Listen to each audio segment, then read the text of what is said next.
Hello everyone and welcome to P4A mathematics magic. कैसे हैं आप सभी लोग? उम्मीद करती हूँ कि बहुत अच्छे होंगे। आज तो आप लोग स्क्रीन पर देख ही रहे होंगे कि कौन सा वर्ड प्रॉब्लम हमें सॉल्व करना है, और आज का वर्ड प्रॉब्लम जो है वो हमारे ए एंड बी से रिलेटेड है। गाइस, अगर वीडियो पसंद आती है तो लाइक शेयर एंड सब्सक्राइब ज़रूर कर दीजिए। सब्सक्रिप्शन के कोई पैसे नहीं है, इट्स एब्सोल्युटली फ्री, तो आप लोग बिंदास जाके सब्सक्राइब कर सकते हैं चैनल को। और वैसे भी चैनल में सोल्यूशन के साथ साथ आपके लिए आती है एक beautiful, interesting and informative tip या टेक अवे, जो हर क्लास के और हर उम्र के बच्चे के लिए इम्पोर्टेंट रोल प्ले करती है उसकी लाइफ में। तो डेफिनेटली आप लोग मेरे चैनल को फॉलो कर सकते हो। तो चलिए विदाउट वेस्टिंग टाइम हम वीडियो शुरू करते हैं। यहाँ पर वीडियो में दो जनों की बात हो रही है, which is nothing but A and B. These A and B can be any one. A और बी दोनों मेल एंड फीमेल भी हो सकते हैं, या फिर ए बी आपके दोनों मेल्स भी हो सकते हैं या दोनों फीमेल्स भी हो सकते हैं, कॉम्बिनेशन ऑफ बोथ।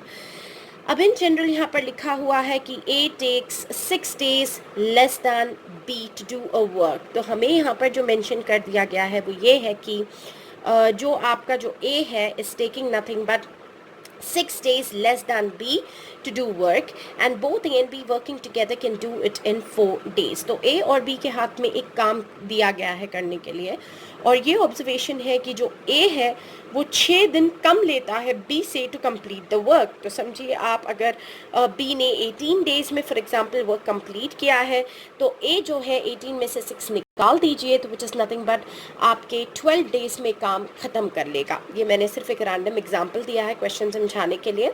और देखा जाता है कि जब ए और बी दोनों मिलकर काम करते हैं तो ये दोनों मिलकर बहुत ही कम टाइम में, यानी कि सिर्फ 4 days में काम कंप्लीट कर लेते हैं। और अब हमें ढूंढना है कि बी जो है वो अलोन पूरे काम को कितने दिनों में फिनिश करता है। तो ये तो हो गया आपका हिंदी में एक्सप्लेनेशन। अब चलते हैं हम सोल्यूशन की तरफ। तो यहाँ पर क्वेश्चन में है कि how many days B takes to finish the work. तो इसी को हम लोग जो है हमारा सबसे पहला स्टेटमेंट बना लेते हैं कि let the time taken by B be equal to your x days. तो ये हम लोगों ने ले लिया है कि टाइम टेकन बाय बी जो है वो एक्स डेज होगा। तो अब इससे हम लोग क्या कर सकते हैं गाइस कि therefore the time taken by A, तो हमारे पास ऑलरेडी क्वेश्चन में दी हुई है ये लाइन कि A take 6 days less than B, B से 6 दिन कम लेता है, तो हमें x माइनस 6 लेना होगा क्योंकि हमें कम कर देना है।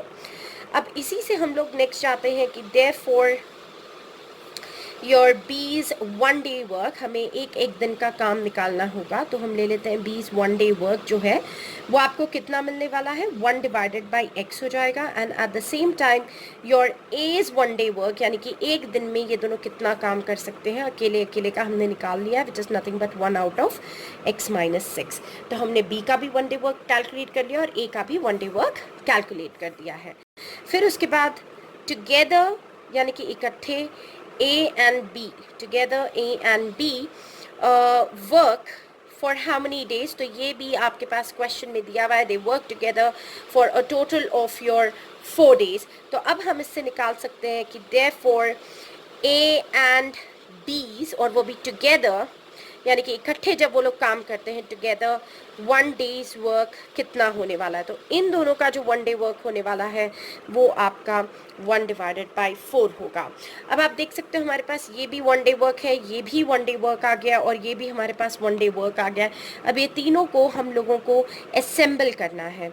तो गाइज ये सारे में कॉमन एक ही चीज़ है कि ये सभी एक एक दिन का काम है। तो can I say that A's 1 day work plus your B's 1 day work अगर हम लोग लेते हैं will be nothing but together A's plus B's 1 day work. Definitely बिल्कुल सही इक्वेशन जा रही है हमारी। तो आप देख सकते हो कि ए का 1 day वर्क तो हो गया है आपका 1 by x minus 6, और प्लस बीस का 1 day वर्क भी हो गया है 1 by x is equal to A और बी टुगेदर का 1 day वर्क हो गया है आपके पास 4। अब करना ये है कि हमें निकाल लेना है यहाँ पर सिंपली एलसीएम। हमने इसलिए ऐड किया है क्योंकि हमारे पास जो कीवर्ड क्वेश्चन में है वो है टुगेदर, और टुगेदर का मतलब होता है एडिशन। तो गाइस हमारे पास एलसीएम आ जाता है x minus six into x. All you have to do is cross multiplication. तो हमें मिलेगा x plus x minus six which is equals to 1/4 and x plus x आपको दे देगा 2x माइनस सिक्स और डिनोमिनेटर में आपको मिलेगा x square minus six x is equal to 1/4. अब करना कुछ नहीं है, बस करना है फटाफट से क्रॉस मल्टीप्लाई. तो we are getting 4 times of 2x minus six is equal to x square minus six x. Next step में 4 2 ज़ा 8x आ जाएगा, 4 6 ज़ा 24 आ जाएगा is equal to x square minus six x. Zero को हम यहाँ छोड़ देते हैं क्योंकि मैं सभी टर्म्स को ऑपोजिट साइड पर लेकर जा रही हूँ.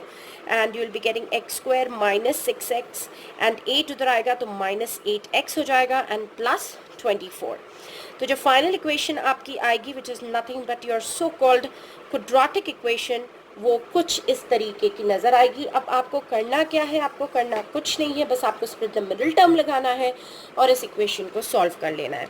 तो हमें जो इक्वेशन मिली है वो है x square minus 14x and you have got nothing but your plus 24 is equal to 0. तो मैं आपको बता देती हूँ कि 8 3 ज़ा भी आपको 24 देता है, 6 4 ज़ा भी आपको 24 देता है और 12 2 ज़ा भी आपको 24 देता है. तो मैं यहाँ पर जो लेने वाली हूँ वो है minus 12x and minus 2x plus 24. और रीज़न मैंने आपको बता दिया है क्योंकि माइनस 12 माइनस 2 आपको माइनस 14 देगा जो मिडिल टर्म है, और 12 इंटू 2 करने पे हमें 24 मिलेगा जो आपका कांस्टेंट टर्म है. अब all you have to do is you have to go for the common one. So x minus 12 हमें यहाँ मिल जाएगा और यहाँ पर भी हमें मिलता है x minus 12 equals to 0. तो x minus 2 as well as x minus 12, और इससे हमें मिलता है कि x जो है वो हो सकता है पॉजिटिव u 2 या x जो हो सकता है 12. अब आप देख सकते हैं दोनों वैल्यूज़ हमारे पास पॉजिटिव आई हैं. तो अब हमें चूज़ करना है कि कौन सी वैल्यू सही है.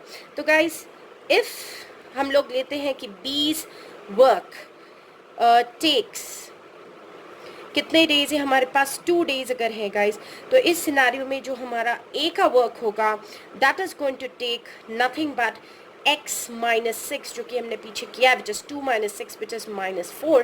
सो दिस इज़ नॉट परमिसिबल क्योंकि नंबर ऑफ डेज कभी भी नेगेटिव नहीं हो सकते हैं. तो हम अपने दूसरे सिनारियो की तरफ चलते हैं.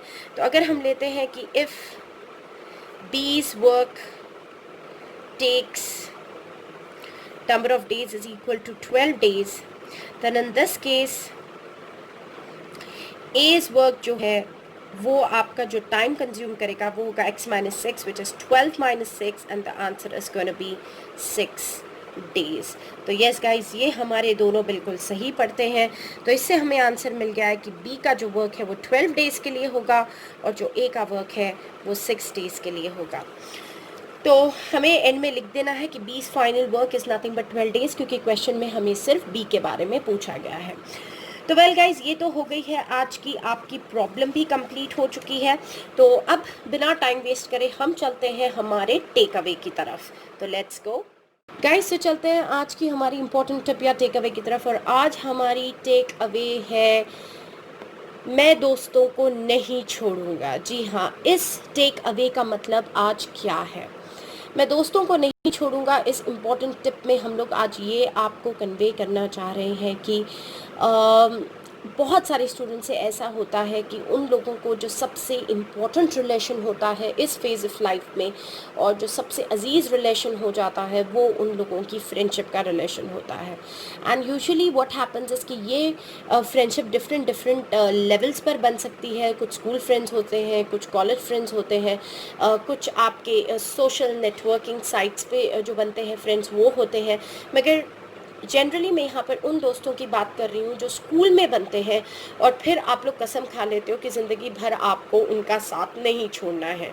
Guys in certain cases definitely ये अच्छा होगा, ठीक होगा, मगर कुछ केसेस में ये आपके लिए सही भी नहीं प्रूव होता है. बिकॉज जनरली हमने ये एनालिसिस किया है कि जब बच्चों का 10th ख़त्म होता है, बी एच CBSE ICSE और SSE वॉटेवर, और वो लोग बढ़ते हैं अपने कॉलेज की तरफ या 11th 12th की तरफ, तो इट सो हैपन्स कि वो लोग अपने दोस्तों से बिछड़ना नहीं चाहते हैं, अलग नहीं होना चाहते हैं। तो usually what they do is कि जो दोस्त करेगा मैं वो करूँगा या करूँगी, जो दोस्त मेरा कॉम्बिनेशन सेलेक्ट करेगा मैं भी वही कॉम्बिनेशन लूँगा या लूँगी in the case of girls, या फिर जो कॉलेज उसने ऑप्ट किया है मैं भी वही कॉलेज ऑप्ट करूँगा, फिर चाहे वो आपके पेरेंट्स के फाइनेंशियल बजट में आए या नहीं आए। तो इससे क्या है, आप लोग फ्रेंड से काफ़ी ज़्यादा इन्फ्लुएंस हो जाते हो क्योंकि आप उन्हें छोड़ना नहीं चाहते।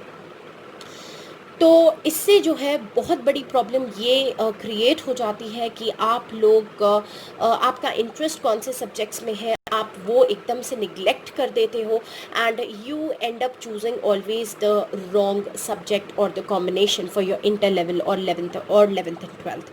तो बास टाइम तो ऐसा हो जाता है कि 11th-12th आप कर भी नहीं सकते हो, फिर भी दोस्तों के खातिर आप जाकर अटक जाते हो वहाँ पर, और फिर होता क्या है, दोस्त जो है वो आगे निकल जाते हैं, आप फेल होकर वहीं पर बैठ जाते हो। और इंटर लेवल में भी कुछ ऐसा ही होता है कि आपका इंटरेस्ट था साइंस में, मगर दोस्त की वजह से आप चले गए मैथ्स में, तो अटके रह जाओगे ट्रिग्नोमेट्री में।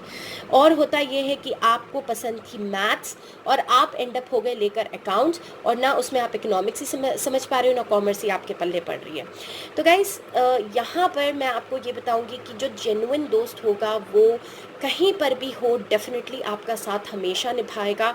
तो उसके लिए ज़रूरी नहीं है कि वो जहाँ हो आपको भी वहीं होना चाहिए, वो जो कर रहा है आपको भी वही करना चाहिए।